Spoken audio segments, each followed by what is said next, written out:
All right, how's everybody doing? Hotep. Hey, this is Michael Imhotep, founder of the African History Network, host of the African History Network show. I'm a talk show host, researcher, lecturer, and writer.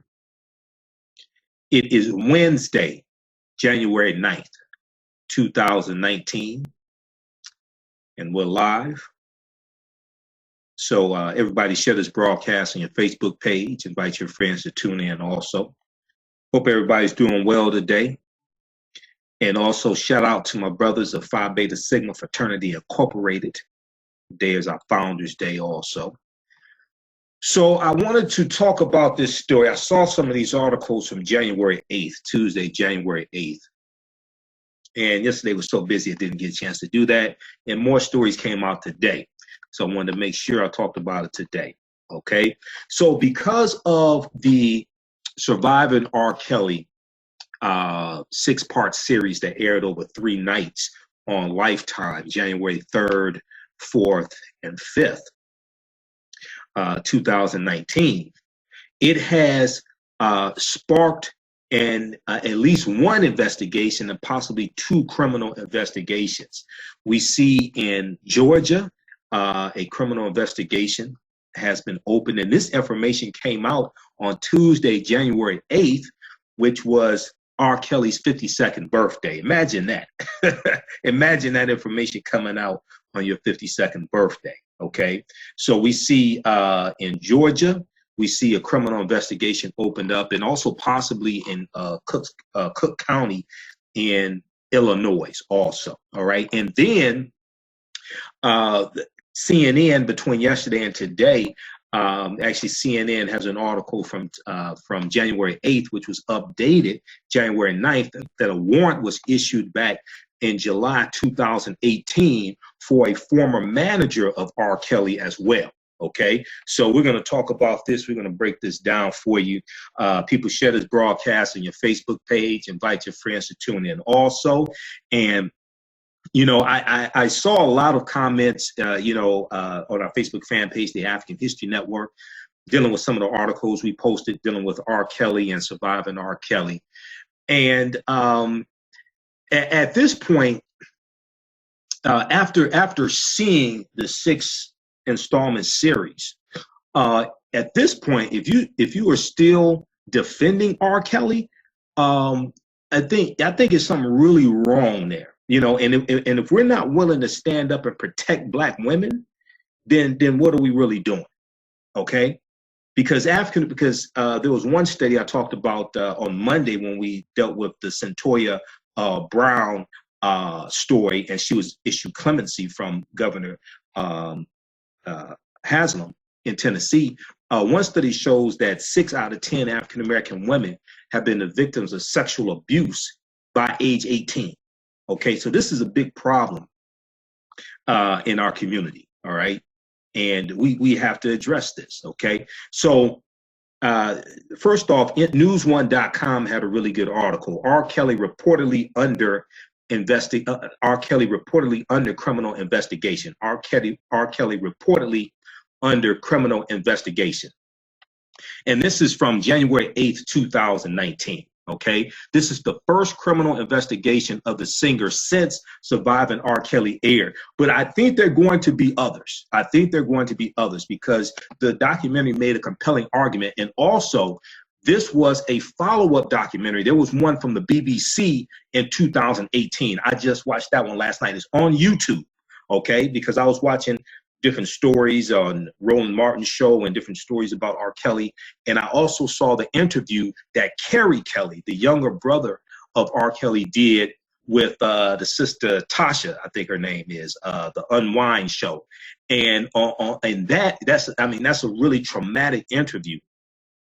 And he talks about he and R. Kelly were both molested by their older sister Teresa, okay, when they were children, all right? Allegedly, but when they were children, okay, and Kerry Kelly went through the details, everything, okay. That's on YouTube. Watch that one. Ebony.com wrote an article about that today also.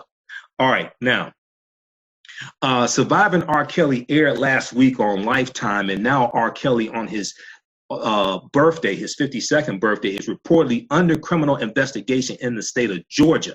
This may be the first step in the R&B singer paying for his alleged crimes. Now, according to The Blast, and then also TMZ has a lot of coverage on this also, but according to the publication The Blast, quote, since the airing of Surviving R. Kelly, alleged sex slave Jocelyn Savage has been contacted by the Fulton County District Attorney's Office, the Fulton County DA there in Georgia, and ordered to come in for questioning related to her time with the singer. Our sources say the Savage family, and they were depicted in the documentary, and they're also in the documentary from the BBC as well. Okay, our sources say the Savage family has been cooperating fully with the investigation. End quote. Jocelyn is reported to be 23 years old, and Jocelyn was in the segment where they showed the one sister, Dominique, who it said was dressed like a boy and cut her hair like a boy. Jocelyn was in that frame. Also, Dominique was able to get away.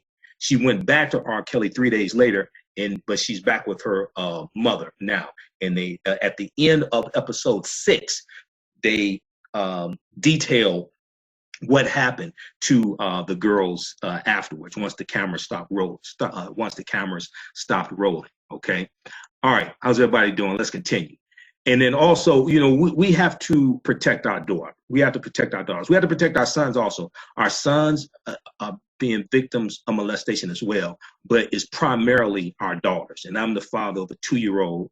She'll be 2 years old in February. So, you know, this is something really, really important to me as well. Okay, so let's continue here. All right, so earlier today, The Blast also reported that R. Kelly's manager, Don Russell, has been harassing the Savage family. Timothy Savage, her father, the father of Jocelyn Savage, called the police on January 3rd, 2019, just before 6 a.m., and, quote, claimed he was receiving threats by a man named Don Russell, who is the manager of R. Kelly, end quote. Now, Don Russell allegedly sent text messages the morning of the premiere of Surviving R. Kelly. That was January 3rd, okay? The morning of the premiere, and the text message read, quote, it would be best for him and his family if the documentary does not air. It would be best for him and his family if the documentary does not air, end quote. Now, Asante McGee, who's also featured in Surviving R. Kelly, is reportedly being interviewed by police about the abuse she claims she endured at his mansion in Johns Creek, Georgia. So apparently that's within Fulton County, because we know the Fulton County District Attorney has apparently reached out to Jocelyn Savage also. Now, a reporter for the Huffington Post, HuffingtonPost.com, reports, quote, the Fulton County District Attorney's Office told me they have no comment at this time about an active investigation into R. Kelly in response to the docuseries Surviving R. Kelly. All right. Now, January 6th, January 6, 2019, TMZ reported that R. Kelly did not watch the docuseries. However, sources say he is, quote unquote, disgusted. In addition, quote, R. Kelly's team downloaded him on the various people who appeared on the show, and he claims he doesn't even know half of them. He claims the other half hate him for various personal and professional reasons.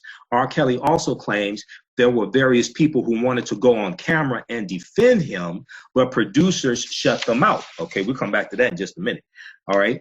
Producers shut them out. Now, the sources say R. Kelly is resolute.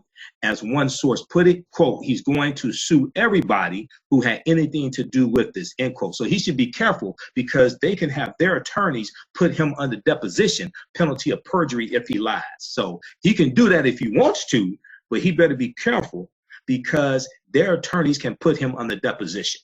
Okay. Now, executive producer Dream Hampton, who's from Detroit, graduated from Cass Technical High School, my alma mater as well. I'm trying to see which year she came out, because we may have been there the same year.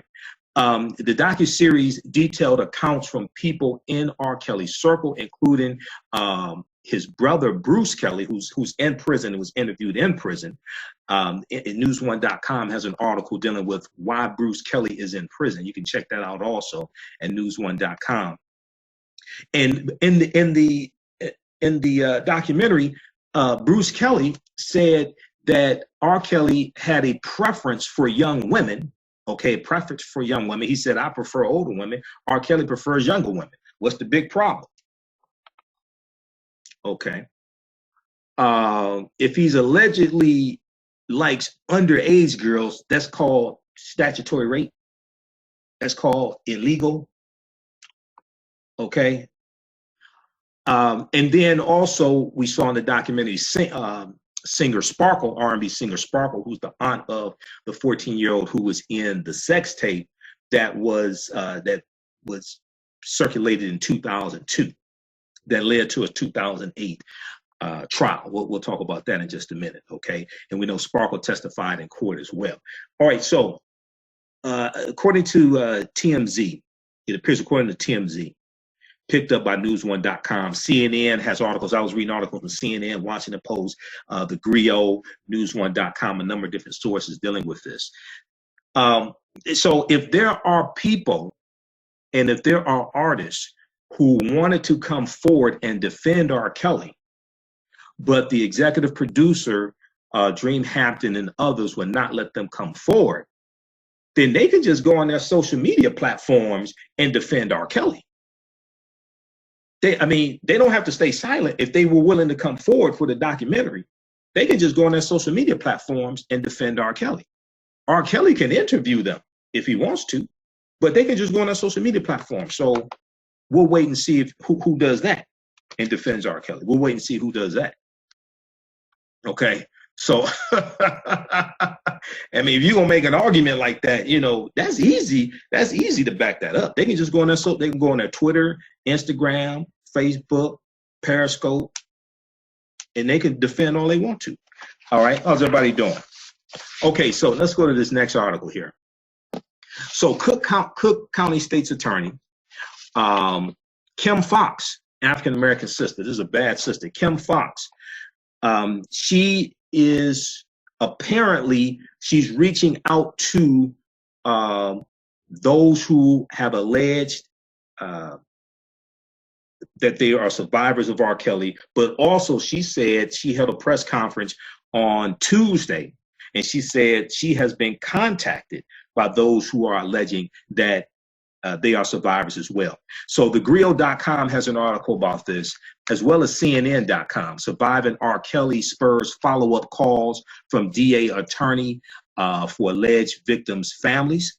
But let's look at the one from the Griot.com first. And then also, I want to give you this number, because anybody in trouble that's a victim of molestation, anything like that, and we'll post a link to these articles also for you all. If you saw the broadcast I did dealing with this past Sunday on the African History Network show, I talked about this. We're on every Sunday, 9 p.m. to 11 p.m. Eastern Standard Time. The studios are 9:10 a.m. The Superstation WFDF in Detroit, and we broadcast on Facebook Live. And then Monday, when I talked about the Centoya Brown case, we talked about this as well. But sex abuse hotline calls skyrocket during surviving R. Kelly premiere. Sexual abuse hotline calls skyrocket during surviving R. Kelly premiere. This is from news1.com. Blavity.com has an article about this as well. But they talk about how on the Thursday night, the night that the docuseries premiered, that the National Sexual Assault Hotline received 27% more calls that Thursday than the previous week, Thursday, 27% more calls. Their number is 1-800-656-HOPE, 1-800-656-HOPE, okay? And during January 3rd, while it was airing, they tweeted, watching or reading about surviving R. Kelly and need to talk, the National Sexual Assault Hotline is here. Okay, so they deal with, their acronym is RAINN, RAINN, Rape, Abuse, and Incest National Network. Rape, Abuse, and Incest National Network. Okay, we'll post the we'll post a phone number and their website address here as well for you. Okay, so hopefully this helps someone. And you know, so the hip hop artist Soleil, who we saw debut over 20 years ago on JT Money's song "Who Dat." Right, I know Soleil. She's married to Professor Griff. She posted on her Facebook page. It was a meme, and it was an Instagram post from D.L. Hughley, comedian, actor, talk show host D.L. Hughley, and it said that when you defend something to the effect of when you defend R. Kelly, it makes it harder for your daughter to tell you she's being molested by her uncle. Okay, so we also had to be cognizant of the type of environment we create. So if your daughter hears you defending R. Kelly and saying it was the girl's fault when he's a grown ass man, it was the girl's fault that he took advantage of them. It makes it harder for our daughters, our nieces, our sisters, etc., to come forward and tell us they're being molested by a family member. They're being molested by somebody because they may fear that we're going to blame them for it. All right. When you watch the traumatic interview that Kerry Kelly did, the younger brother of R. Kelly, and we'll post a link here to it. Okay. Tasha, and this sister named Tasha interviewed him. He talked about how he was afraid to tell his mother that his sister was molesting him, allegedly, and he wasn't sure if his mother was going to believe him or what. He never outwardly told his mother. Okay, he tried to hint at it, but he never outwardly told his mother that was taking place. He said he went to his brother Robert Kelly, R. Kelly, and told him about it. And he said that Robert told him, no, that's not happening. That didn't happen. And he said that it crushed him when that happened. Okay, because when he was first molested, he was 6 years old. So I think he was about either 6 or 7 when he told R. Kelly about it. But the whole background is screwed up here. Okay, so the mother passed away, and you know they had Kerry Kelly hadn't talked to his sister Teresa in years, up until around 93 or so when his son was shot. Okay, which is a whole nother story. Okay, and then you know he was at the hospital. He said his sister called to check on her nephew. And he said, I'm glad you called. He said, I forgive you for molesting me. And she said, I don't know what you're talking about. He said, I forgive you for molesting me. She said, I don't know what you're talking about. She said, don't ever call me again, anything. So he hadn't talked to her since then. So this is a problem. It's a problem with the family, and I'm not trying to point fingers or blame anybody, but this is a serious dysfunction here. There's a serious dysfunction here. And what we see is hurt people. So I just posted the link to the interview. You got to watch this. This is on YouTube. I'll give you the name of it. Exclusive. R. Kelly and Kerry Kelly were touched at age 6 and 10 by their older sister, Teresa Kelly. Okay. R. Kelly and Kerry Kelly were touched at age 6 and 10 by the older sister, Teresa Kelly. So I posted the link there. Go watch that interview. All right. This gives some background information. All right. So I'm not justifying what R. Kelly has allegedly done. And we do know he was married to Aaliyah when she was 15 and he was 27. Okay. We've seen the marriage certificate. Okay. And they forged it and said she was 18 when she was really 15. Okay, for those who are wondering, this picture that I have in the back every time I broadcast, that's Aaliyah. Okay, because Aaliyah grew up here in Detroit. I've lived in Detroit all my life. Aaliyah is a legend here in Detroit, and I met her once back in about 96. All right, so if you're wondering, that's Aaliyah back there. All right. Okay, so let's continue here. How's everybody doing? Oh, also, I forgot to tell you, African American business owners. Hey, post the name of the business here on the thread of the broadcast. We'll let you know how you can advertise with the African History Network as well. Okay, email us at customerservice@africanhistorynetwork.com, customerservice@africanhistorynetwork.com to find out how to advertise with us. All right, let's continue here. Okay, how's everybody doing? All right. So, okay. So we're dealing with Cook County State's attorney now, Kim Foxx. So, thegrio.com has an article. Cook County State's attorney Kim Foxx said Tuesday that her office had been in touch with families who say relatives are being held captive by the singer known as R. Kelly. Okay. She said she held a press conference on Tuesday. When you read the article, it has a video segment of the press conference. All right.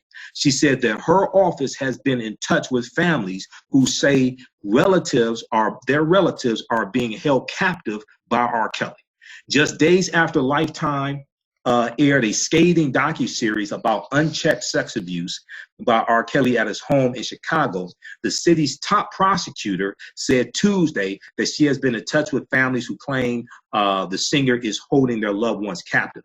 During an afternoon news conference at her downtown office, Cook County State's attorney Kim Foxx said she was sickened by the accounts described in the series Surviving R. Kelly, but noted that she cannot begin an investigation without cooperating victims and witnesses. The Chicago Sun-Times reported, okay? She called on victims to come forward. If people say they want him brought to justice, things like this, people have to come out with credible information and speak out, okay? She said, quote, "We cannot seek justice without you." End quote. Okay. She said, "We need actual witnesses and victims to have the courage to tell their stories." End quote. And she talked about how she is a survivor of sexual abuse as well. Okay. She talked about it briefly in that in the press conference. She just mentioned it briefly. All right. Now, Cook County State's attorney Kim Foxx has not been in touch with R. Kelly, but his attorney, R. Kelly's attorney, Steve Greenberg, complained that she should not give credence to, quote, reality TV allegations, end quote. Well, first of all, it wasn't a reality TV show, it was a documentary. There's a difference, okay? There's a difference. Now, Kim Foxx's announcement came on the same day that the Georgia law enforcement officials launched a criminal probe into allegations made against R. Kelly in the docuseries, according to TMZ, that broke the news. Sources connected to the case told TMZ that Fulton County District Attorney's Office in Atlanta has opened an investigation into allegations made against the singer in Surviving R. Kelly as well. Now, TMZ confirmed investigators reached out to Asante McGee, one of the women who escaped R. Kelly's home. The attorney for Jocelyn Savage's family has also reportedly been speaking to investigators.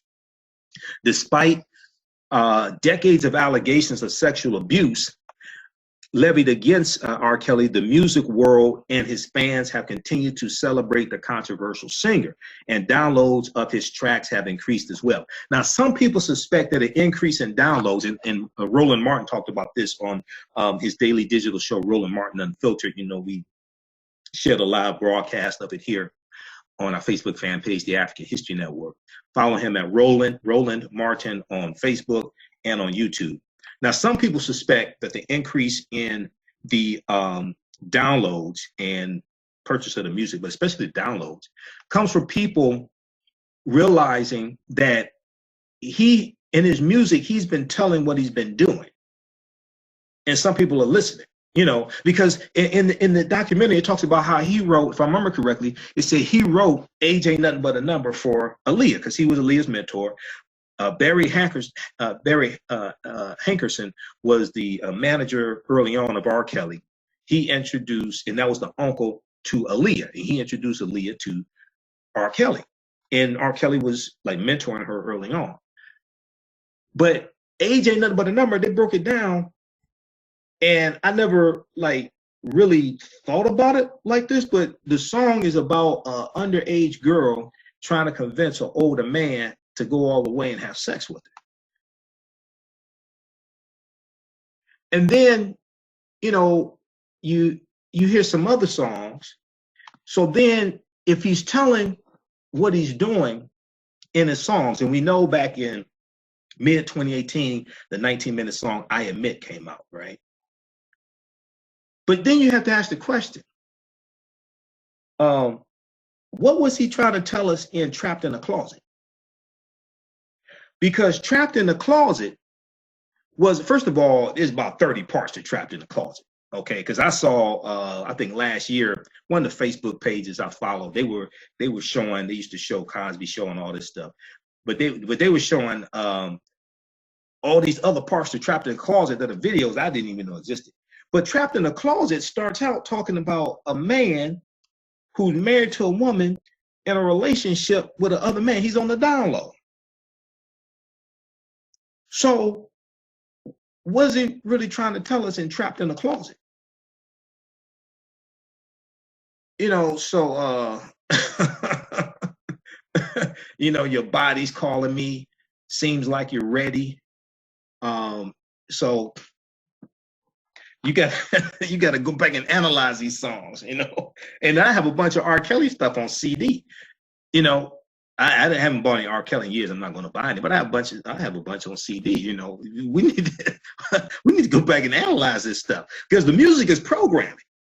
The music is programming, and one of the reasons why a lot of people, I said this Monday when I talked about Centoya Brown, and also Sunday on the African History Network show. If this was just Robert Kelly from the South Side of Chicago who couldn't sing, who couldn't dance, who couldn't rap, who couldn't play football, basketball, baseball, he was just the average brother doing this, everybody would be calling for him to be locked up, period. Everybody would be calling for him to be locked up. But this is the man that made Step in the Name of Love. This is the man that like exposed Chicago stepping to all of America.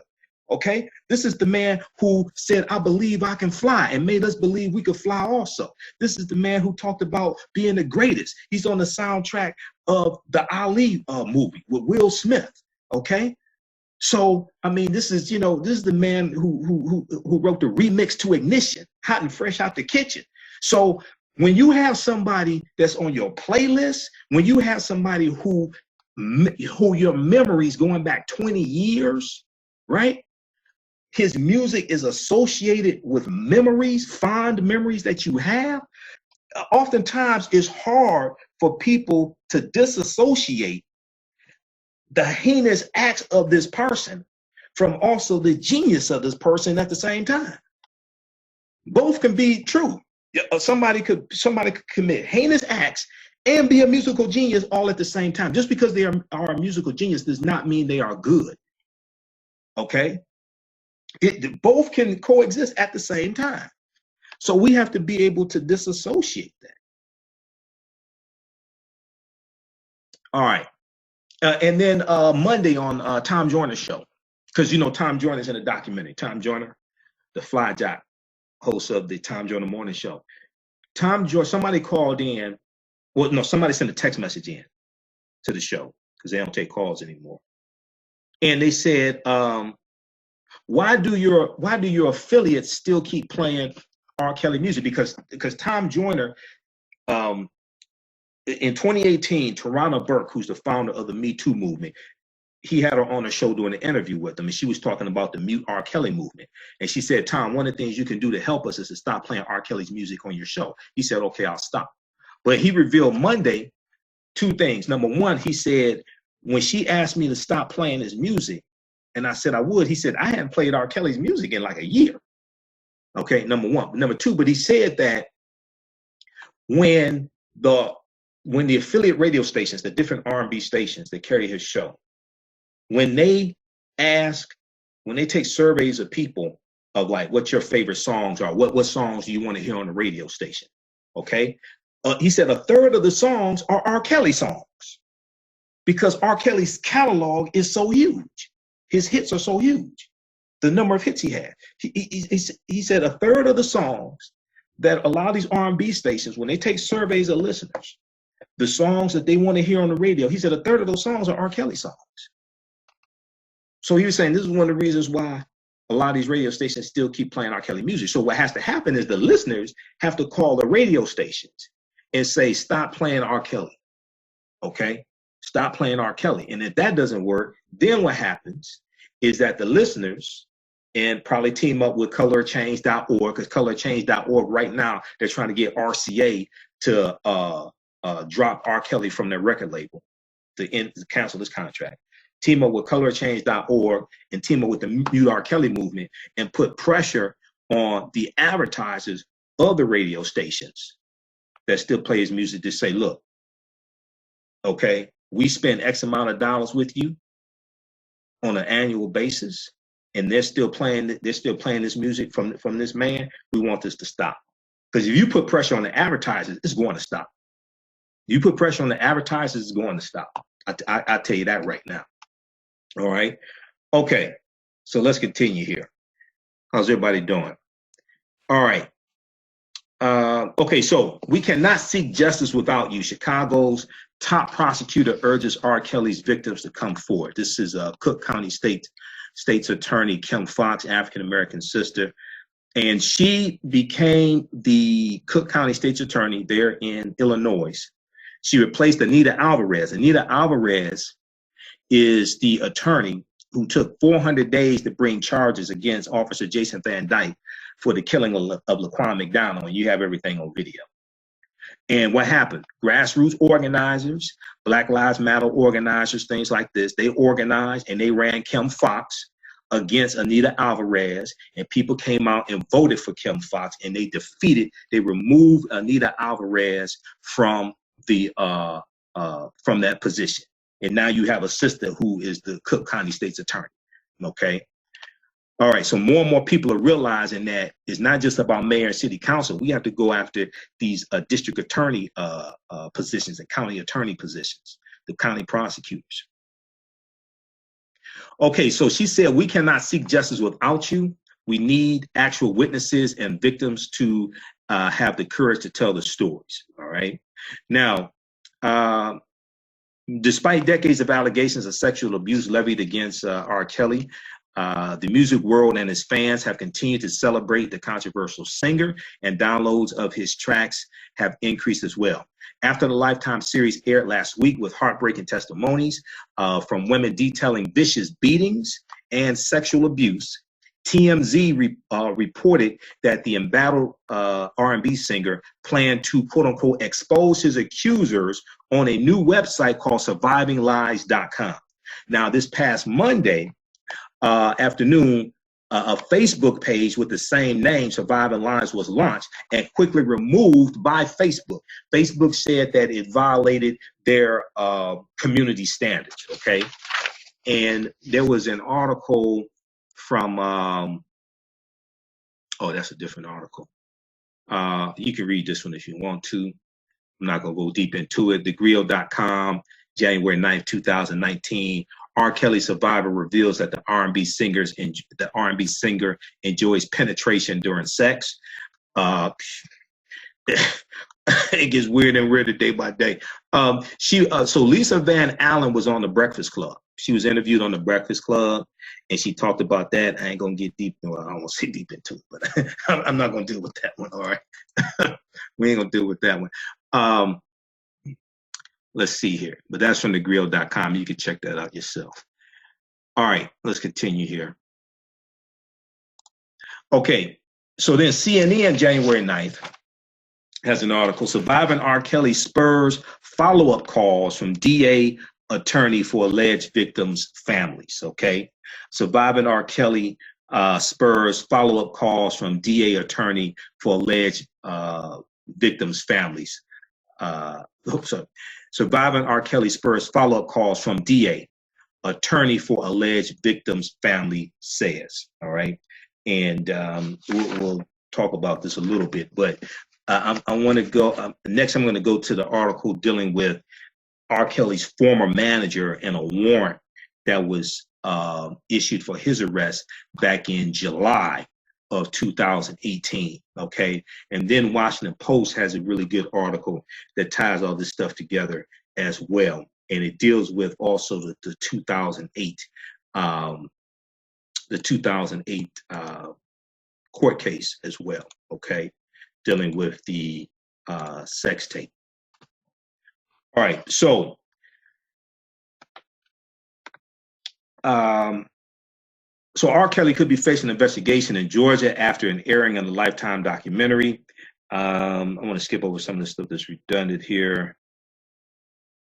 Okay, so Gerald Griggs, who's an attorney for the family of Jocelyn Savage, one of the women featured in Surviving R. Kelly, said that the Fulton County District Attorney reached out to the Griggs family, reached out to Griggs, Attorney Griggs, a few days ago after the show aired.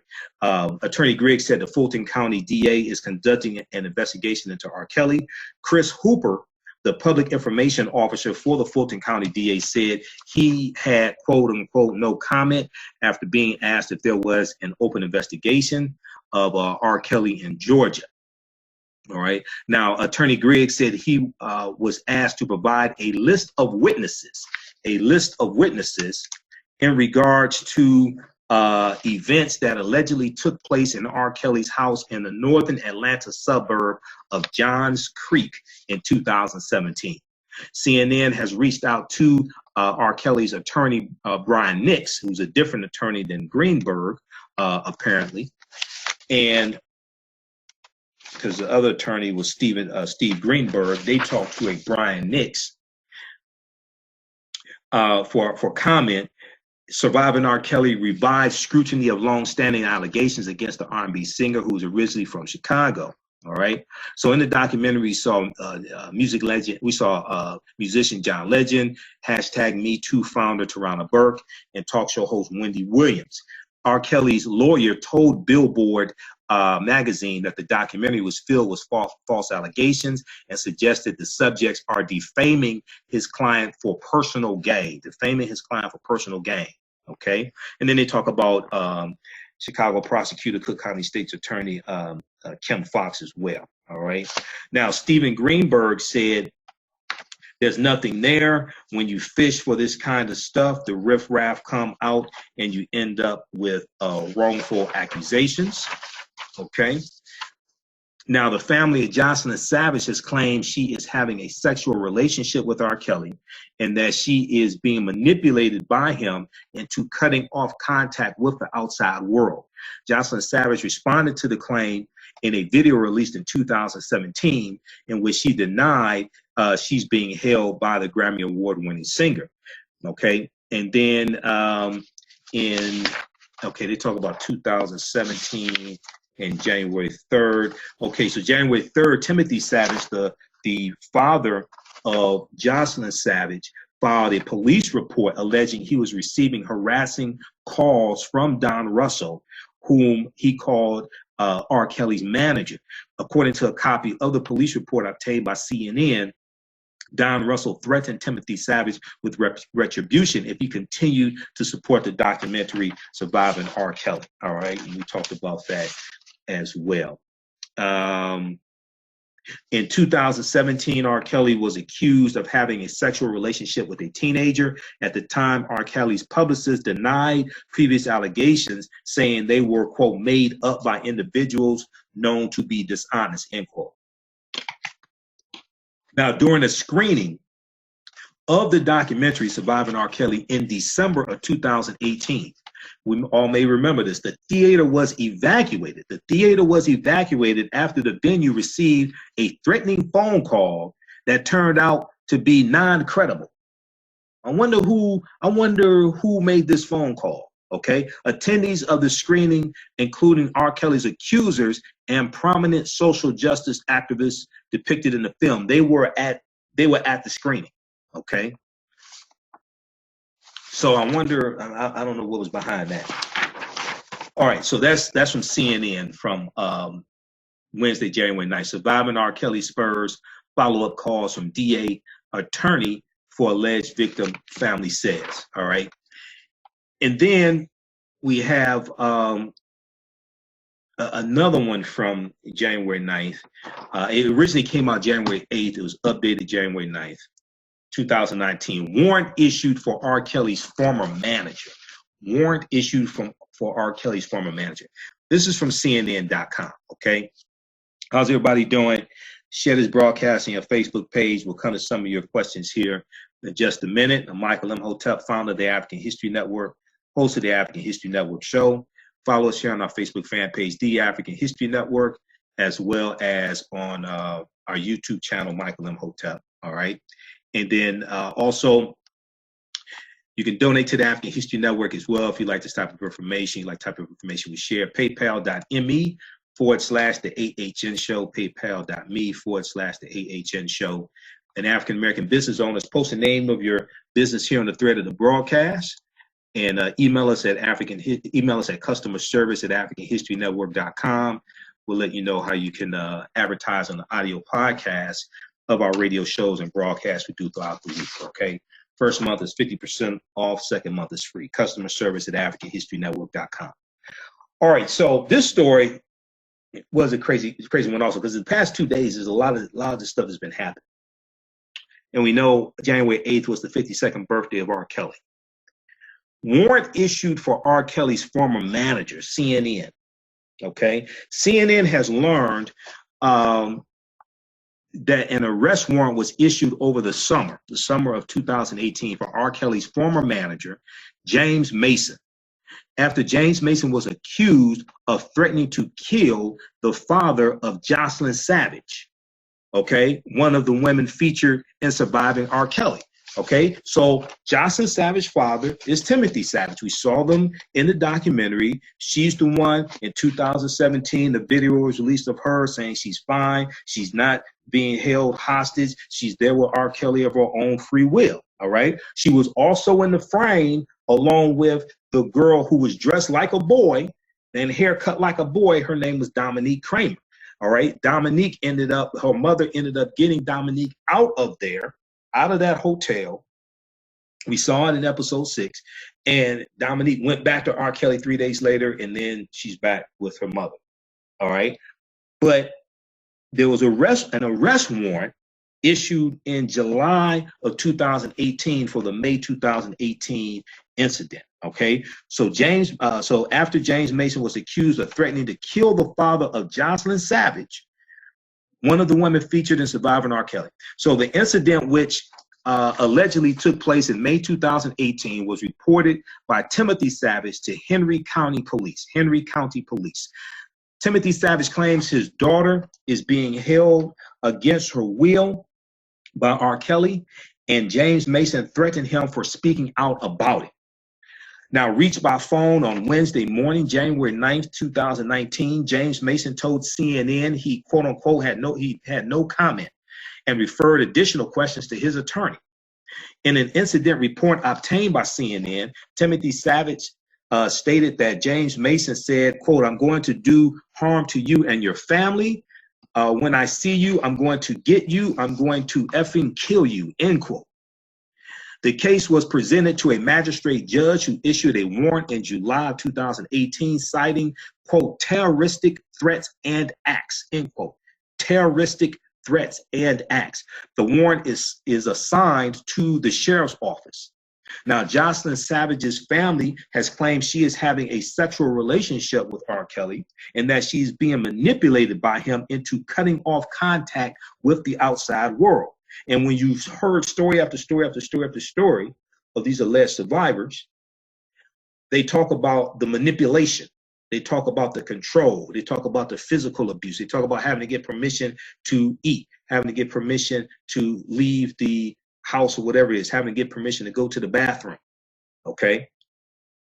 And then watch the BBC documentary as well, because in the BBC documentary, we see a familiar face. We see attorney S. Lee Merritt, who is representing one of the girls who says she's a survivor. S. Lee Merritt is the lead attorney dealing with the Botham Shem John case down in Dallas and some other cases. Okay, he's a friend of Sean King. Okay, he represents the family of Jasmine Barnes, also 7-year-old who was shot and killed by 2 brothers, and people thought it was a white supremacist.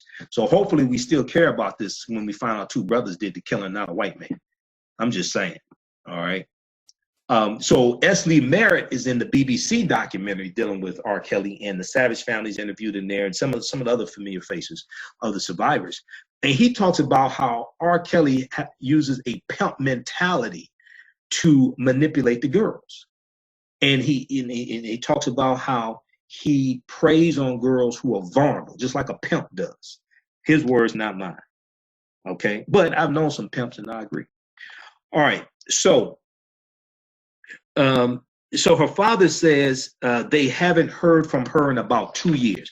Timothy Savage says he and his wife have not heard from their daughter in about 2 years. Okay, she responded to this claim in a video released in 2017, in which she denied she's being held and that she had been brainwashed by R. Kelly.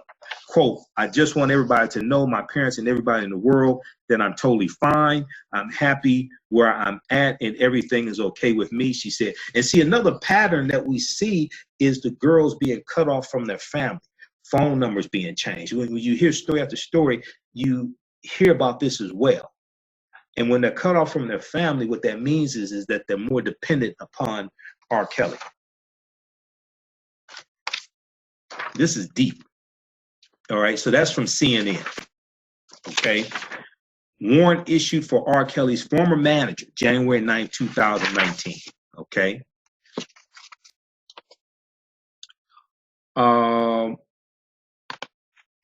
Government shutdown, distraction from not getting paid but working like slaves. Great cause. It's achieved this distraction.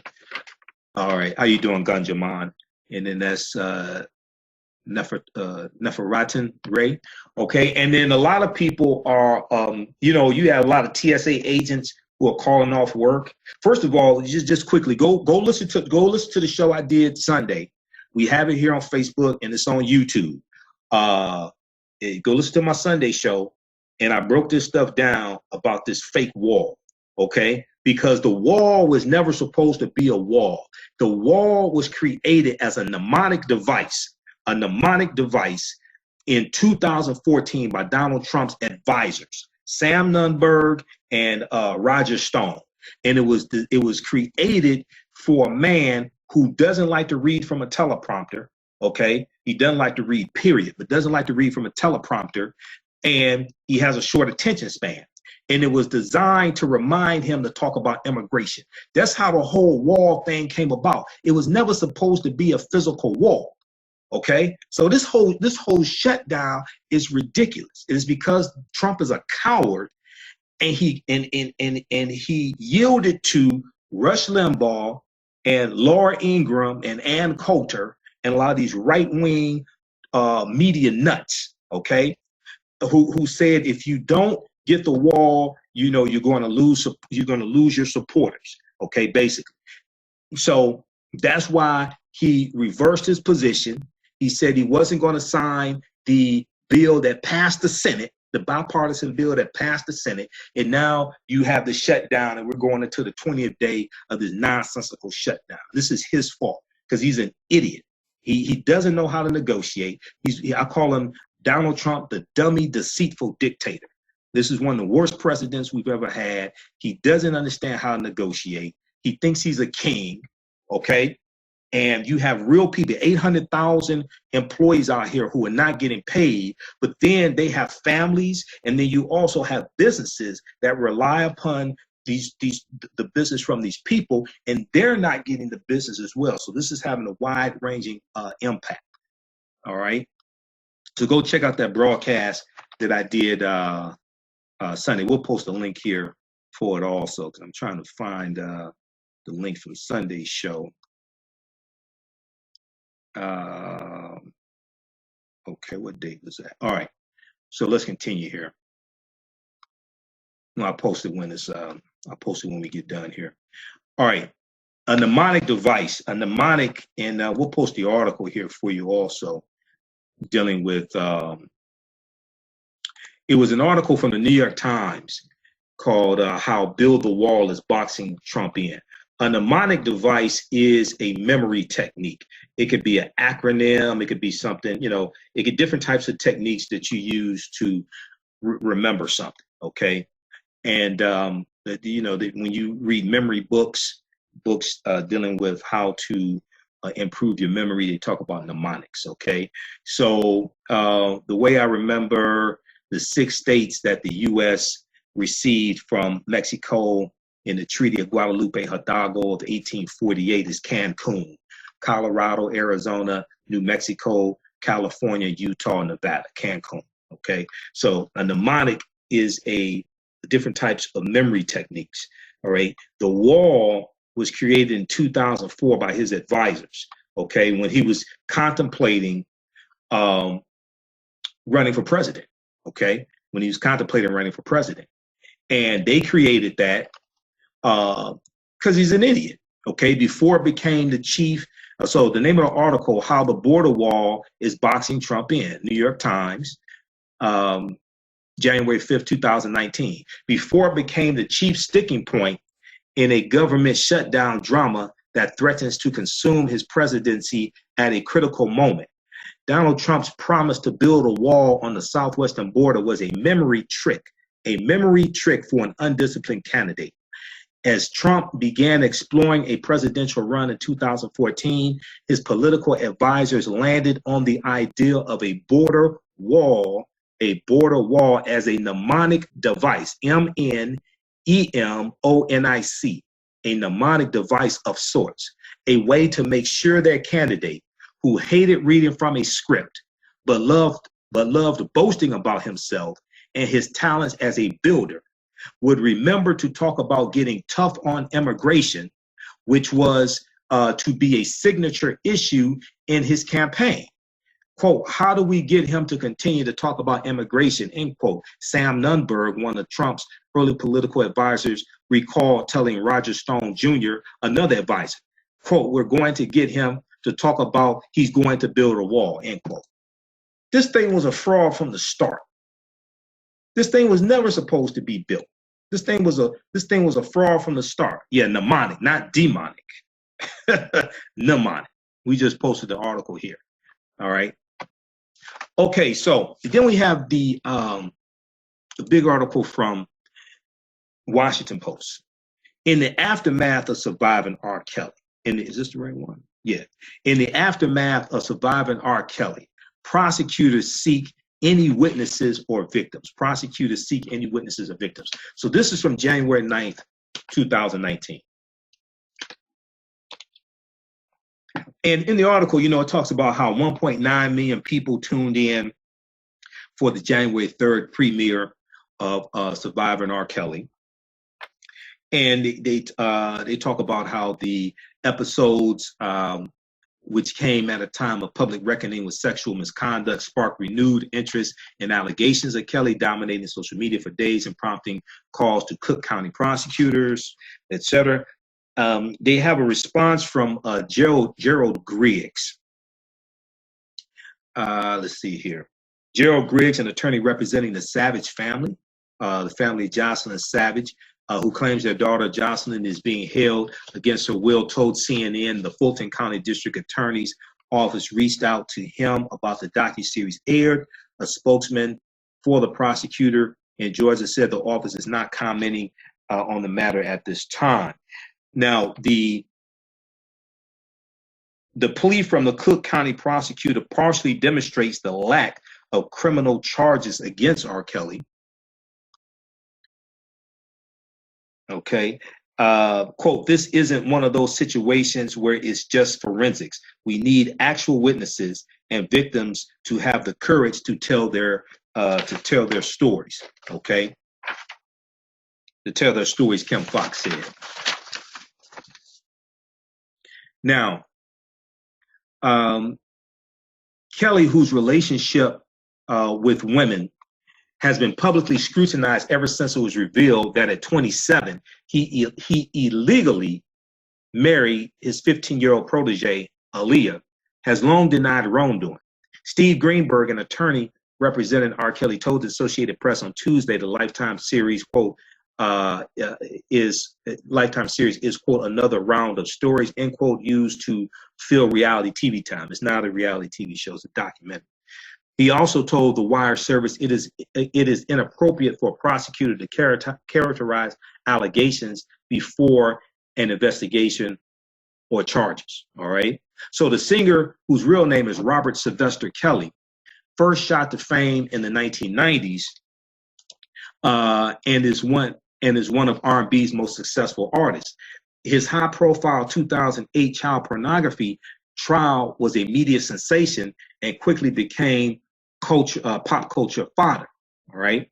Now, in 2002, a sex tape was mailed to Jim Derogatis, Derogatis, a Chicago Sun-Times music critic who had written about accusations that R. Kelly had sex with underage girls.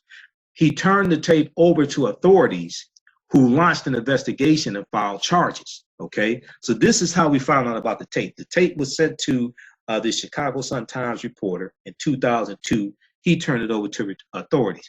It took 6 years. It took 6 years for the child pornography case to make it to court, where more than a dozen witnesses identified the person in the video as an underage girl. More than a dozen witnesses identified the person in the video as an underage girl. But the alleged victim and her parents did not testify. Okay, so she's the niece of Sparkle. She did not testify, the alleged victim, and her parents did not testify. R. Kelly was acquitted on all 14 counts. Okay, now they interviewed the foreman of the jury.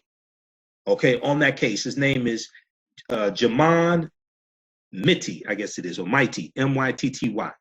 He said, quote, "I think we all agreed it was certainly R. Kelly in the video. I think we all agreed it was certainly R. Kelly in the video." Okay, and he was interviewed by the Washington Post by Geoff Edgers, E-D-G-E-R-S, who last year investigated how, Geoff Edgers last year investigated how the recording industry turned a blind eye to R. Kelly's behavior for decades. Now, Jamon Mighty went on, the jury foreman went on to say, quote, "But without any kind of testimony from her, the victim, or her parents, you had enough reasonable doubt to say, quote, we don't know for sure, end quote, it was her." Now, I guarantee you, if that had been a white girl and they were alleging she was 14 years old in this video, or 15 years old in this video, in having sex with a black man, okay, and this was a threesome, okay, doing all time, I guarantee you, if a jury saw that video and that was a white girl that was happening to, I guarantee you they would have found him guilty. It wouldn't have been, oh, we ain't sure. No, they would have figured out a way to determine her age. They would have brought in forensic analysts. They would bring in people from MIT, Massachusetts Institute of Technology, Cambridge, Yale, Harvard. They'll bring in all the top computer scientists. They'll figure out a way to determine how old she is. If she was white, I guarantee you that. Ain't no way they're going to show a video like that to a jury and then they're going to say, oh, you can go home. Now, R. Kelly, now here's something else that I heard a little bit about here and there, but didn't really know a whole lot about. Now, R. Kelly, who has settled several sexual and physical abuse lawsuits as well, faced renewed scrutiny in 2013 following a headlining performance at the Pitchfork Music Festival and a resulting Village Voice Q&A with Derogatis, D-E-R-G-A-T-I-S, Jim Derogatis of Chicago Sun-Times, in which he detailed his reporting over the years. Quote, "The saddest fact I've learned is nobody matters less to our society than young black women," end quote. Jim Derogatis wrote, "The saddest fact I've learned is nobody matters less to our society than young black women." We go and we look at what Chance the Rapper said, okay? I talked about this, Monday? I talked about this Sunday night. Chance the Rapper, he was in the documentary, never before seen footage of an interview that Jamil Lemieux did with him. And Hello Beautiful has an article dealing with this also. Let me see if I can pull it up. I think this is it right here. And no, that's a different one. Chance the Rapper said that maybe he did not believe the girls. Here we go. Chance the Rapper said maybe he did not believe the accusers because they were black women. So the most disrespected woman in America is the black woman. And this is what Malcolm X told us. The most disrespected woman in America is African American women. The most unprotected women in America are African women. And then when we hear our people make excuses for R. Kelly, you make it harder for your daughter or your niece to come out and tell you that they're being sexually molested when you blame the victim for their own sexual molestation. Okay, so HelloBeautiful.com had an article from February 6, 2019. Chance the Rapper on R. Kelly's alleged victims. I didn't value their stories because they were Black women. End quote. I didn't value their stories because they were Black women. And in the article, and we'll post a link here, you can read the whole thing yourself. But he said that he added context to it because the initial quote that came out, he said, no, it was quoted out of context. But here's what he said. Quote, we're programmed to really be hypersensitive to Black male oppression. It's just prevalent in all media. And when you see brothers or N-words, his word, his terminology, getting beat up by the police, it's men, okay? He said, that's a scene you see. Slavery for a lot of people. They envision men in chains, all right?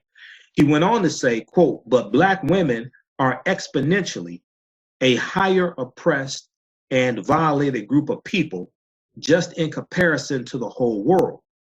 Maybe I didn't care because I didn't value the accuser's stories because they were Black women, end quote. All right, so he talks about, how it was wrong to think that way. He said originally the quote was taken out of context. Rolling Stone had previously reported that Chance the Rapper simply said, quote, I didn't value the accuser's stories because they were Black women, end quote. However, Chance responded this past Saturday saying that the quote was taken out of context because it didn't take into account everything he had said before that in the interview, etc. All right.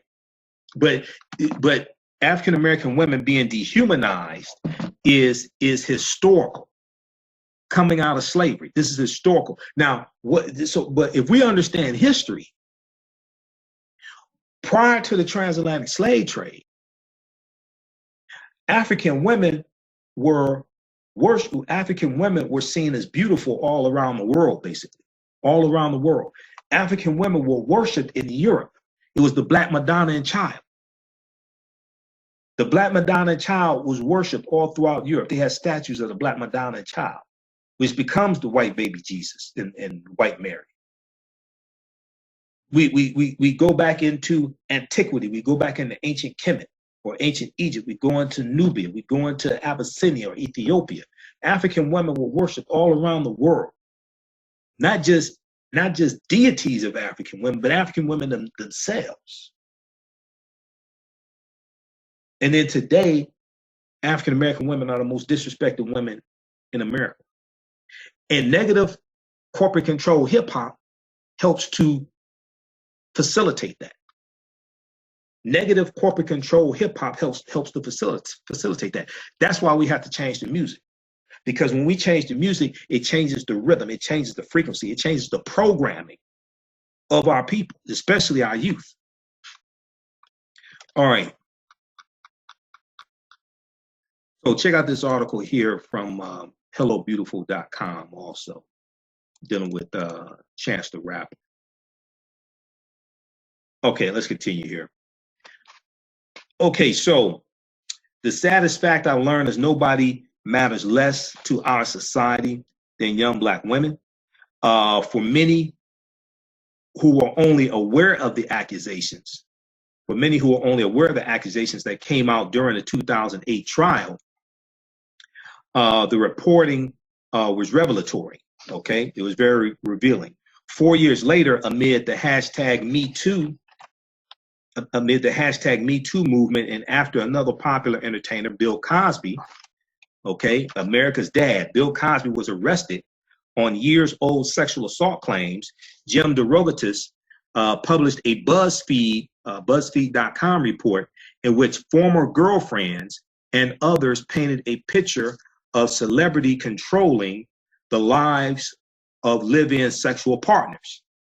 The parents of one girlfriend who has publicly said she is doing well, told police her daughter is part of a cult and brainwashed. Okay, part of a cult and brainwashed. All right. Where did you find that information? Which information are you referring to, Priscilla?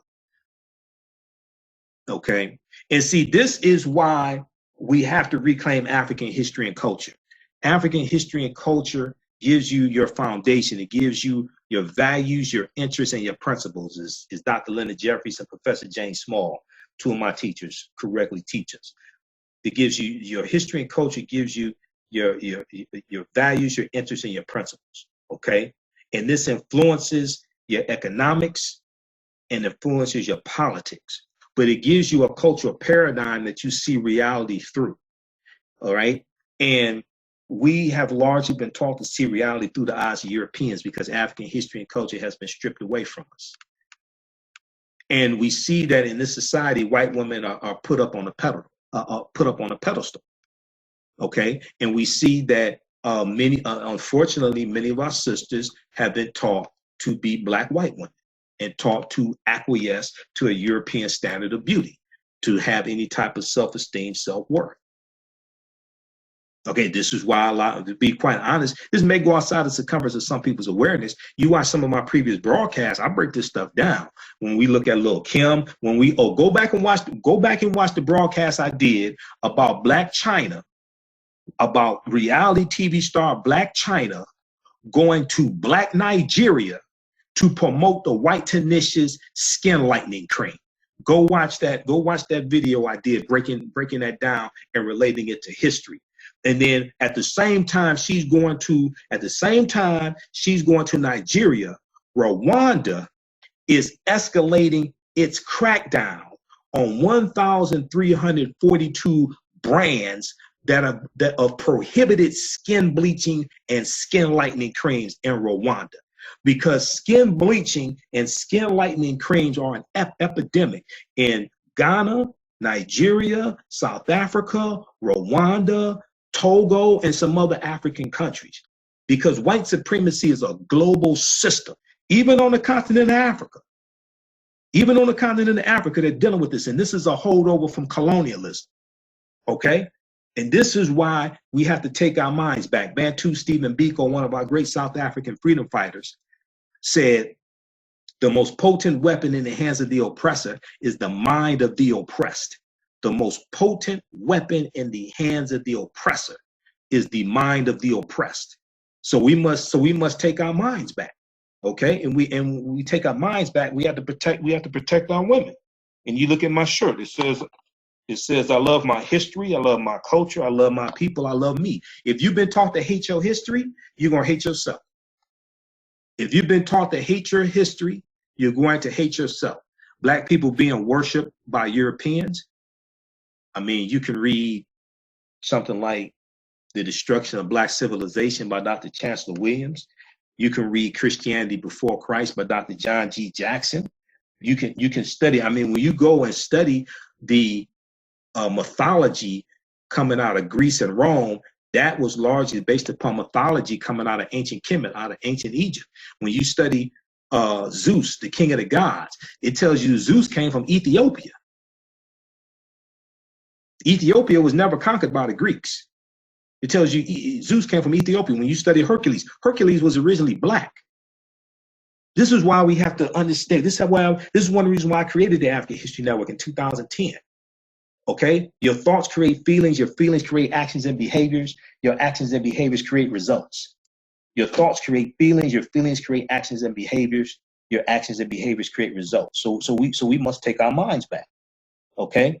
But what you read, see, and hear influences the way you think, feel, act, and behave.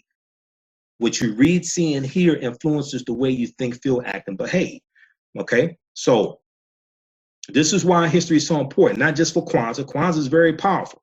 Kwanzaa is very important. Go back and watch the broadcast I did dealing with Kwanzaa. We have them right here, the African History Network on Facebook and on my YouTube channel, Michael Imhotep. Okay? But we're talking about 365 days out of the year. African American History Month, Black History Month is very important. Okay? It's a celebration for 28 days. But it was never designed that we only study our history for 28 days. Dr. Carter G. Woodson, who created Negro History Week in 1926, never designed it to be the only year we study our histories in February. That's a total misunderstanding. That was supposed to be a celebration of our history, and our school children were supposed to, during that week, because it started out as Negro History Week, during that week, our school children were supposed to show us what they have been studying all year round, because the goal was to study that history all year round, not just 1 week out of the year. We have it flipped backwards. We think that's the only month of the year that we get to study or celebrate our history. No, that's not true. That's not true. We don't understand who we are. This is why we're in the predicament that we're in. Okay? So be sure to click on the follow button here on the African History Network if this is your first time. Read the articles, click on videos, go watch my previous videos. We have hundreds of them. All right, and listen to the African History Network show Sundays, 9 p.m. to 11 p.m. Eastern Standard Time. We broadcast here on our Facebook fan page, and we put them on our YouTube channel also. We have them in audio podcast form as well. Okay, we're on 6 different podcast platforms. So we hit people on in all different platforms. We're on iTunes, Castbox, Acast, FM Player, Blog Talk Radio. We're reaching people all across the country and outside the country as well. All right, and I'll post a link to the video I did on Black China when we're done. I'll post that when we're done. Okay. All right, let's continue here. So the saddest fact I've learned is nobody matters less to our society than young Black women. Okay. And also, TheRoot.com has an article dealing with how 60% of Black women say they have been sexually assaulted by age 18. 60% of Black women say they have been sexually assaulted by age 18. There was another study, okay, this study that says 60%, it had a sample size of 300. The one that said 40% of African-American women have been sexually assaulted by age 18, that had a sample size of about 1,700. Either way is still horrible. Okay. All right. So all right, so the explosive report dominated cable news and sparked the MuteRKelly campaign to remove R. Kelly's music from the radio boycott. From radio and boycott his performances. There was also a boycott outside of a Chicago studio today as well, dealing with R. Kelly also. ABC Chicago had that article. Let me see here. I saw that.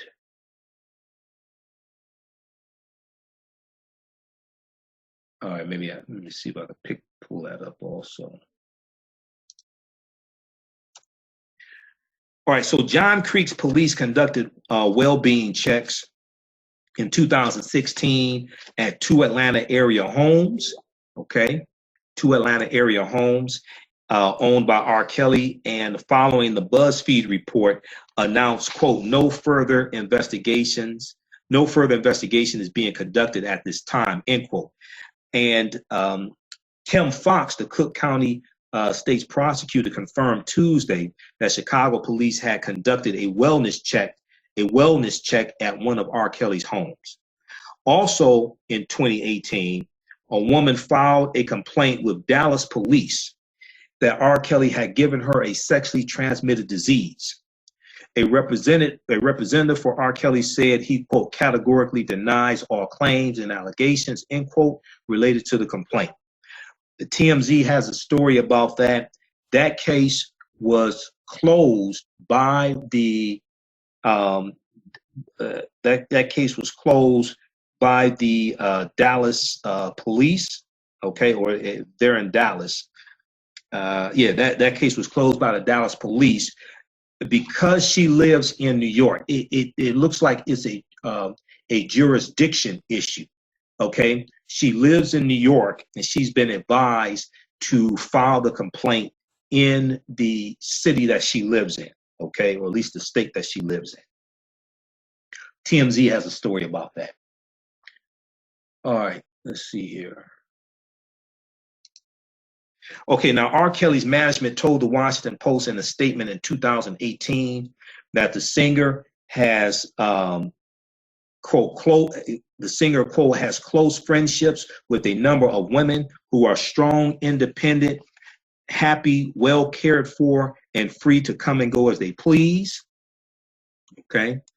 All of the women targeted by the current media onslaught are legal adults of sound mind and body with their own free will, end quote.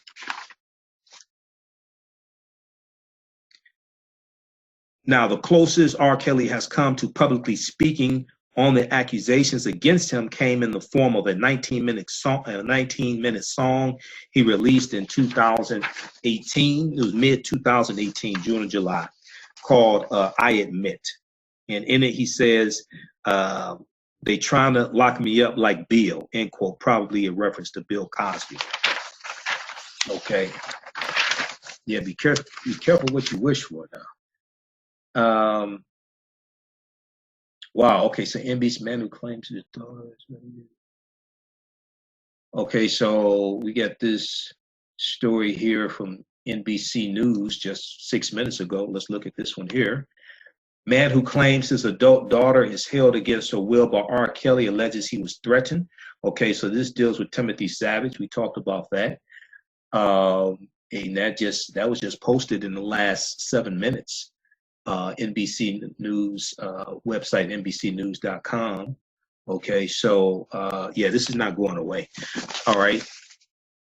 Okay, people. So look at the article from the root.com. 60% of Black females abused before age 18. A new study conducted by researchers at Black Women's Blueprint claims that 60% of African American women had been sexually assaulted by a Black man before turning 18. The study, which surveyed only 300 women, is part of an ongoing research by the group, which hopes to survey 700 women by March of 2012. Okay. So to claim that 60% of Black women are sexually abused with such a small sample size is a bit premature, but another organization, Black Women's Health Imperative, did a similar study with a larger sample size of 1,800 women in 2009, because this article came out in 2011, and found that 37% of African American women were sexually abused by the age of 18.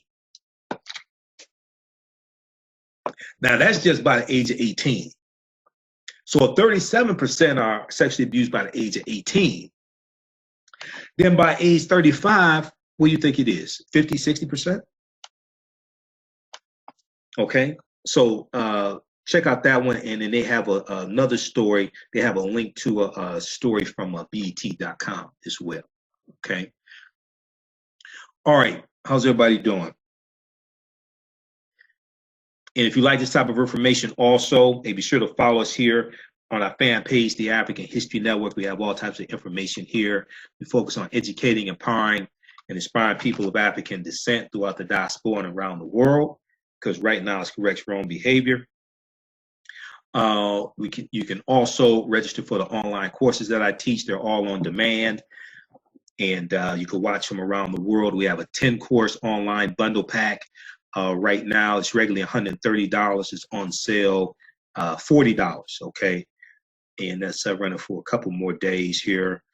And it includes understanding the transatlantic slave trade, what they didn't teach you in school. These are all taught by me. Understand the transatlantic slave trade, what they didn't teach you in school. That's a 14-hour, 7-session online course that I teach. We deal with thousands of years of history. It also includes great African women in history, the mothers of civilization.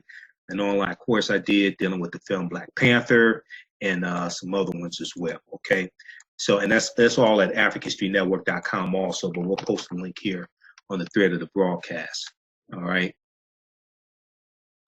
Okay, so you can get this shirt from PIOclothing.com. They just sent me a message also. So yeah, we need to work out an endorsement deal, because every time I wear this shirt during my broadcast, people ask, where can I get this shirt? Okay, and he said, let's see, A. O'Bear Cornwell, happy Founders Day. So I guess it's a Sigma, happy Founders Day also. Okay, he said they have some new shirts they want to send me. Okay, I guess they want me to wear them during the broadcast. Okay. All right, so if there are any clothing manufacturers out there, if you want me to endorse products for you, you need to contact me, inbox me here. Okay. And then African-American business owners, post the name of your business here on the thread of the broadcast. Email us at customerservice@africanhistorynetwork.com, and we can let you know how you can advertise with the African History Network on the audio podcast of our radio show, the African History Network show, which we do Sunday nights, and also on the broadcast we do throughout the weeks. We take your 30-second to 60-second commercial. You can record it yourself, or we can record it for you at no additional charge. We put it to the podcast. We're on 6 different podcast platforms, including iTunes and Castbox, Blog Talk Radio, FM Player. Each episode, we get thousands of listeners, and we reach people all across the country. So there's a low-cost way for you to reach out to new customers. All right. First month is 50% off. Second month is free. That's running, and we have that running a couple more days also. Customer service at AfricanHistoryNetwork.com. Customer service at AfricanHistoryNetwork.com. All right, so we have Erica, and she posted there, PIOclothing.com, Gunja. So somebody asked a question like information dealing with African people when Black women were worshipped around the world. I mean, study Offset, AUSET, study ISIS, okay? This is where the story of the Immaculate Conception and the virgin birth and the adoration, all this stuff comes from. I deal with this in my online courses. I deal with this in my lecture, The Light of Ancient Egypt Awakens the African Mind, and some of my other lectures as well. But in Christianity Before Christ by Dr. John G. Jackson, they talk about it. Also in Nile Valley Contributions to Civilization. This is a beat up copy of it. Nile Valley Contributions to Civilization by Tony Browder. All this is our history. Okay. Even when the Moors go in, in 711 AD, and Moorish women finally go in as well. And they're going to have Moorish women. You had the Moorish women held in high regard for a long time also. But we don't understand our history, and we're the only people who denigrate and degrade our women like this in our music. Nobody else does that. Nobody else calls their women dehumanizing names and has them half naked in the videos. I mean, almost every hip hop video, you gotta have half naked women in there. You watch some of the top 40 videos, the white pop singers and things like this. You watch their videos and you look at our hip hop videos, you think you're on a different planet. Sure, some of them you may see a bathing suit here or there, things like this, but it's totally different. Okay. And these record companies are marketing death to our people, and they know it. And these same record companies will not market that to their own children. Now, you do have white children who listen to it, but they're not the main market for it, number one. Number two, they have other safety guards in place there, right, to help support them. Okay. But when you look at the proliferation of the cursing, you look at calling our women B's and H's and thoughts, things like this, right? If you look at the messages that are in our music, you see a proliferation oftentimes of sex, drugs, many times, could be violence, okay? They're not marketing that largely to white children. The white artists are not marketing that in general to white children, even though these same record conglomerates have African-American hip-hop artists and they have white pop artists. But they're not marketing those same messages to their children because they know it's death. Okay? And this is something we have to fight against.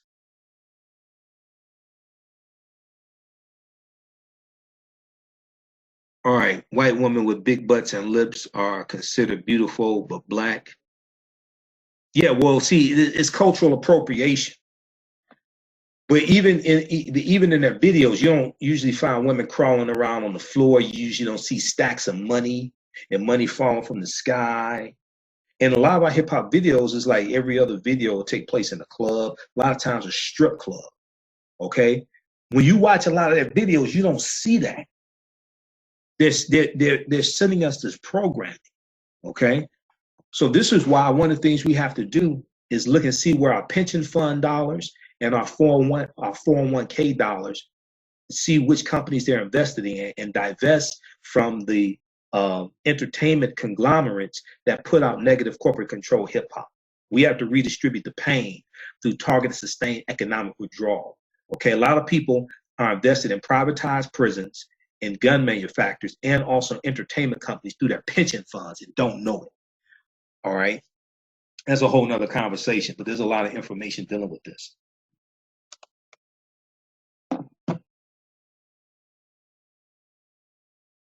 All right. Trump 2020. Is 2020 the year Trump is going to prison? Is that what you're saying? Trump, I don't think Trump's going to make it out of 2019. He's going to be forced to resign from office. If you actually understand history, apparently you don't. If you actually understand history, go back and study August 8th, 1974, when Richard Nixon announced his resignation the following day, August 9th, 12 noon, 1974, and go research why Richard Nixon was forced to resign from office. This was after articles of impeachment were drawn up by the House of Representatives. The first article of impeachment was obstruction of justice. The second article of impeachment was abuse of power. But he resigned before he was put on trial in the U.S. Senate. So go research that. Separation, weed out the bad ones, heal and rebuild the royalty we deserve, overdue old. All right, look at that. I, as a black woman, feel the disrespect in corporate America being around white men. Okay. Yeah, you want to join organizations. Which industry are you in, Samantha? Which industry are you in? You want to join organizations of African American professionals that can help you navigate throughout that. Navigate throughout that. I used to work in corporate America, so I have some understanding of that.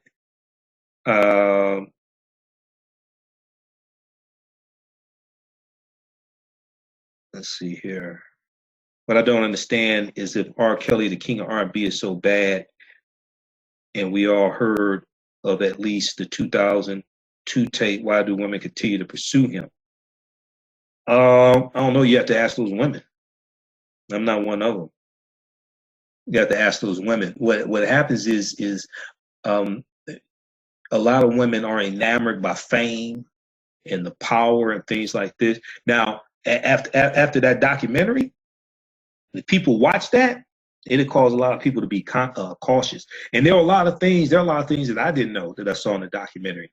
And what it did was different things we have heard over the years. Okay, because see, when the 2008 case happened, social media wasn't as big back then as it is today. I mean, you're talking about 11 years ago. Social media wasn't as big in 2008. Okay, everybody didn't have Facebook and Twitter and Instagram on their smartphones. Instagram didn't even exist in 2008.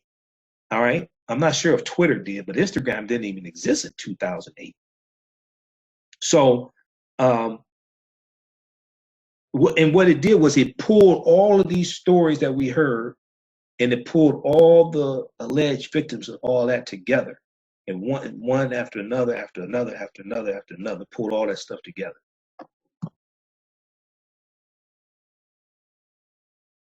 All right.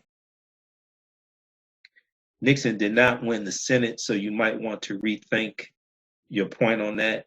What are you talking about? Nixon wasn't even put on trial in the Senate. You need to go do some research and Google who I am, Joe. You have no clue what you're talking about.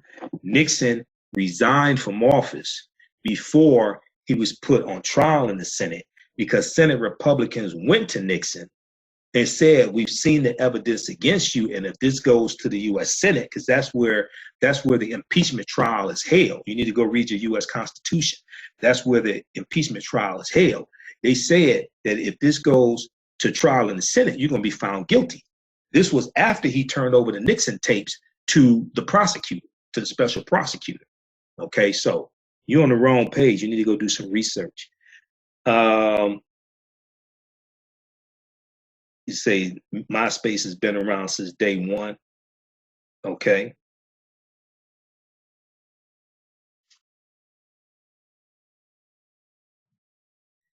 All right. And as Jill Wine-Banks, who was an assistant special prosecutor for Watergate, she says that the Republicans stayed with Nixon all the way to the end until all the evidence came out. And then they turned on him. And remember, Nixon was reelected.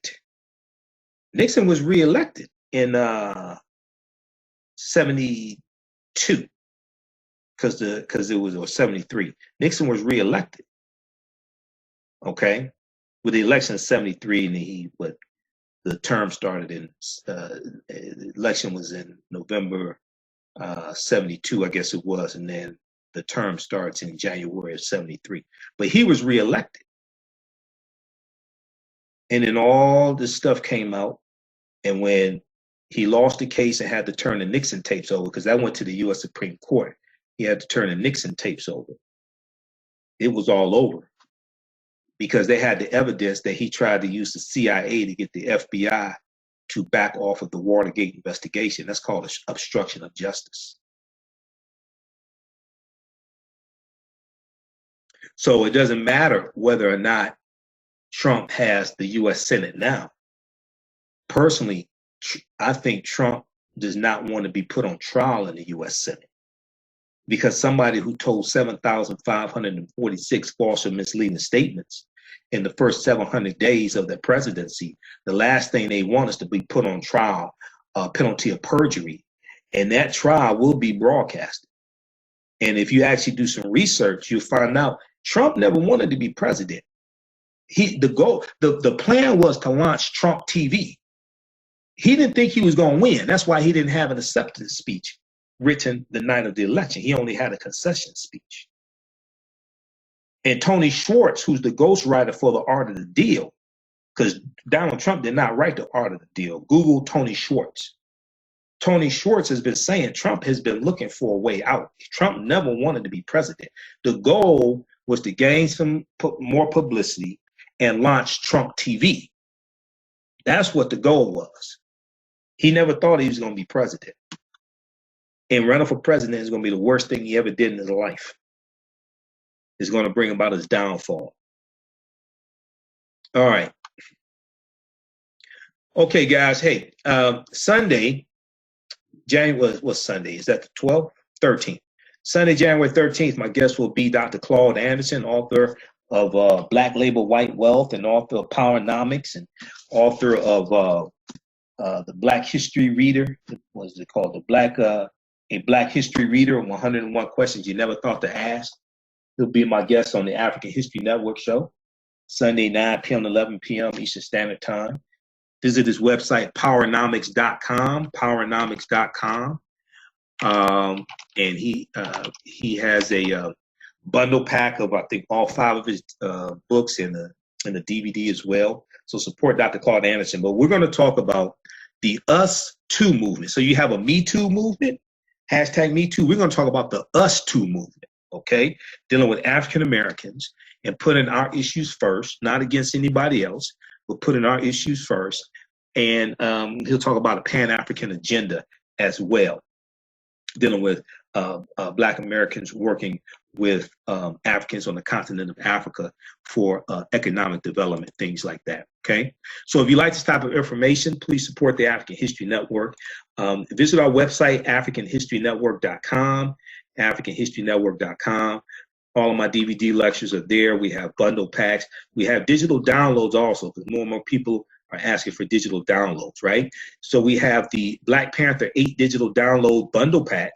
It's regularly $80. It includes 8 digital downloads. It's on sale $30. You have a 48-hour sale.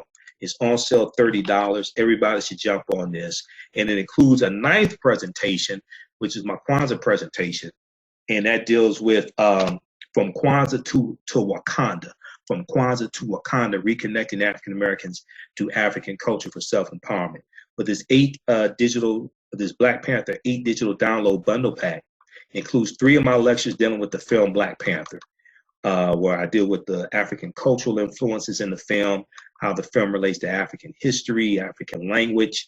Wakanda is the real word. Even though Wakanda is a fictitious place, Wakanda is in Native American languages, and it's a Bantu word as well. So this is a real word. Wakanda means possesses secret powers in some Native American languages. And also, you get the presentation I did dealing with the real history of the Tuskegee experiment of untreated syphilis on the Negro male. The light of ancient Egypt awakens the African mind to economic empowerment, and there's some other ones in there. So it's actually 9 presentations. It's regularly $80, all digital downloads, so you can watch all around the world, download them, and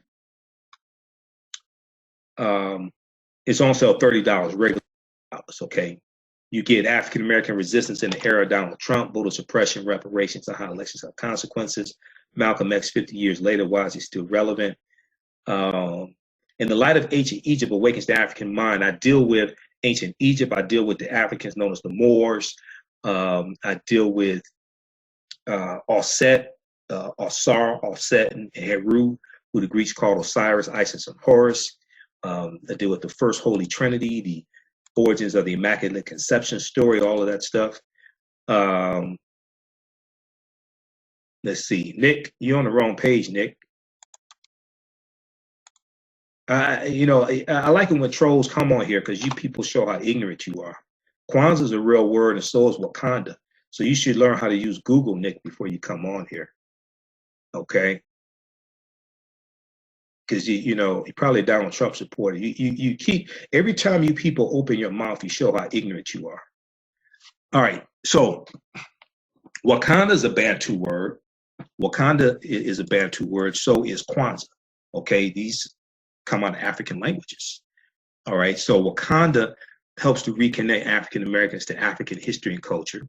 The language that's spoken in the Black Panther film is isiXhosa. isiXhosa is a Bantu language. isiXhosa is spoken in Southern Africa. Okay. Nelson Mandela was a Xhosa man. He spoke isiXhosa. Okay. So the white supremacists learned something today. They want to troll my page. That just shows you have nothing better to do. That's all. All right. Salam alaikum. Okay. You misspelled it, but all right. Regina said truth. He didn't want it. Who else we have here? The trolls, yeah. Yeah, don't worry about the trolls. I already took care of them. They probably want to be a mistress of R. Kelly.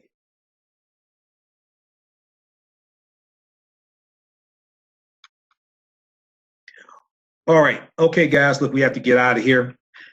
Hey, remember, at the African History Network, we focus on educating, empowering, and inspiring people of African descent throughout the diaspora and around the world. Because right now it's correct wrong behavior. What you do for yourself, what you do to yourself, and what you allow other people to do to you and get away with is based upon what you think about yourself. What you think about yourself is based upon what you have been taught about yourself. What you've been taught about yourself is based upon everything you've read, heard, and seen about yourself. Right now it's correct wrong behavior. It's not over till we win. Be sure to visit our website, AfricanHistoryNetwork.com. Go order our DVD lectures there. We have bundle packs. We also have, I posted already, but we also have the Africans that were here before Columbus. The Africans that were here before Columbus bundle pack, which deals with the African presence in this country going back at least 51,700 years ago. And it's a double lecture from myself and Dr. David Imhotep, who wrote the book, The First Americans Were Africans, Documented Evidence. His book documents the African presence in South America going back at least 56,000 years ago, and in the U.S. going back 51,700 years ago. Also, you get a lecture from Dr. Ivan Van Sertima, who wrote the book, They Came Before Columbus, and one from Dr. John Henry Clark, who wrote Christopher Columbus and the African Holocaust, Slavery and the Rise of European Capitalism. So it's an 8 DVD bundle pack. Is regularly, I think $90, something like that. It's on sale $50 right now. Okay. That's at AfricanHistoryNetwork.com, and we posted the link here as well. All right, we have to get out of here. Right now, it's correct wrong behavior. It's not over till we win. Wakanda forever. And we'll talk to you next time. Peace.